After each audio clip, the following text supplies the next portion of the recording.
Welcome back, I'm Wavepunk, and this is day 132, I believe, of producing for a year. And today I've been following not exactly a tutorial, but a step-by-step guide on how to make a crazy sound here.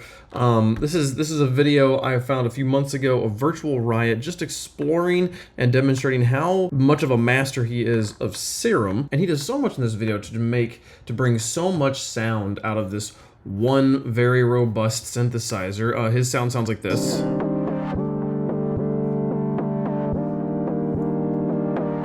Now, I don't have Serum. I have Vital, which is comparable to Serum. I have different chords than he does because I just wanted to be a little more creative. But this is what my sound sounds like.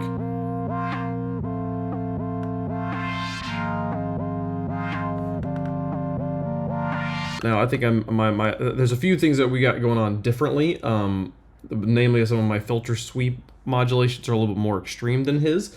But, you know, honestly, for one evening of sitting here and following without the exact same tool of having to translate what he's doing in Serum over into Vital and trying to get it all to work, I'm pretty proud of how good that is. I can walk through a few of the fun things that happened here. He started out the video by trying to get his synthesizer to be able to generate a synth sound that already had a lot of stereo width to it without using chorus or any sort of effects, just within the waves themselves. And he did that by having his oscillators, instead of having one have one shape and another have another shape, which is usually what you do with oscillators, he had one have one shape for half of its wavelength, and then a different wave for the second part of its wavelength, and then had the second oscillator do the opposite of that. So it's kind of like this and this are one wave, and this are one wave.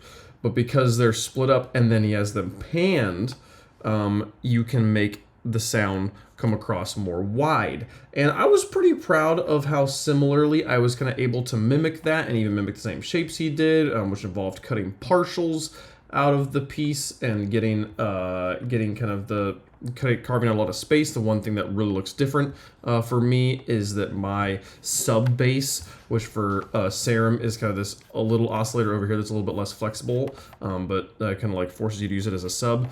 I just had to use one of the 3 oscillators that comes in Vital as the sub here, and I haven't figured out how to get this to shift over so that it actually starts on the wave, the part I want it to. This is a wave table I downloaded off the internet, and it for some reason came in looking like this, but it sounds basically the same. So yeah, after following his guide on how to make the sound stereo wide, I then started following him through the process of putting LFOs onto different objects, onto different shapes and effects, and put them in the matrices. The first thing you do was kind of make like an LFO like this, where you just kind of these little blips and stuff through it, and then you bind that to what he has was the master tune that I didn't seem to have master tune in Vital, so I went for the global voice transpose instead of voice tune seemed to, let's see.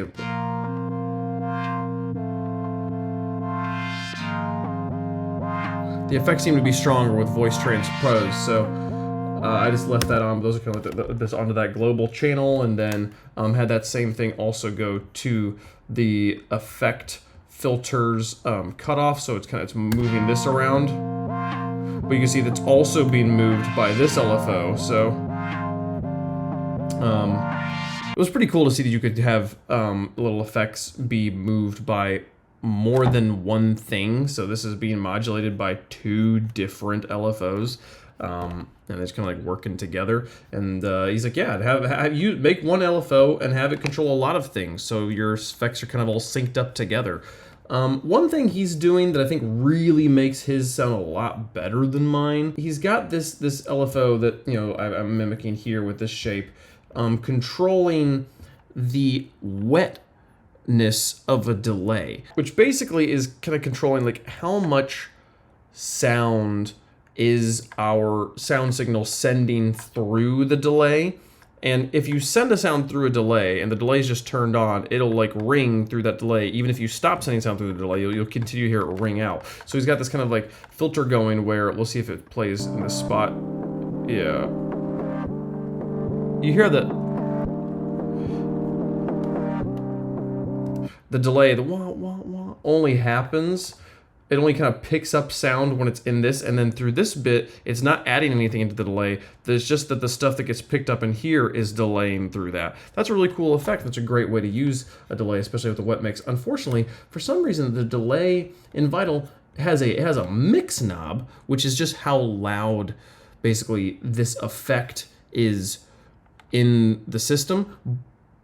But that's different than wet or dry, because when I modulate this, it just kind of, it's like turning it on, and then when it goes back out, there's just no delay sound at all. It's like it turns the volume knob of the delay back down. So there doesn't seem to be a wet dry knob on the delay in Vital, so I couldn't do that same thing here. Now I could use something like LFO tool or something like that and use an external delay and make this effect, but just not contained within Vital. So that's a disappointment. But, you know, honestly, I opted to try to mess around a little bit with the reverb. Again, same sort of thing here. There's not like a wet dry, so you couldn't do the same. You could do it there, but you know, I tried what I could. What's crazy is that like I got done probably around here. Well, it's only half an hour into the video. It took me probably an hour to get to this point, and he's got a lot left to go before. I mean, his over here, it's. Okay, I feel he turns it into a whole track. It's pretty cool stuff. But yeah, that was what I did today. Just trying to explore Vital. We got into this yesterday, building a kick drum, and I wanted to understand a little bit more about how this software worked. So I figured, hey, let's just follow someone who's using a very, very similar piece of software. And yeah, this is cool. I don't know if I'll actually turn this into a full piece of music, but I'm glad to know a little bit more about how to do this. And I want to try and get away from working in presets as much as I've been doing it in the past. I think the presets will always have a purpose for me. They're really helpful for the creative process, but I'd love to be able to know what's going on the back end a little bit better and be able to build a little bit more sounds uniquely myself. So, yep, that's what I did today in the process of learning. Thanks so much for watching. See you guys tomorrow. Bye-bye.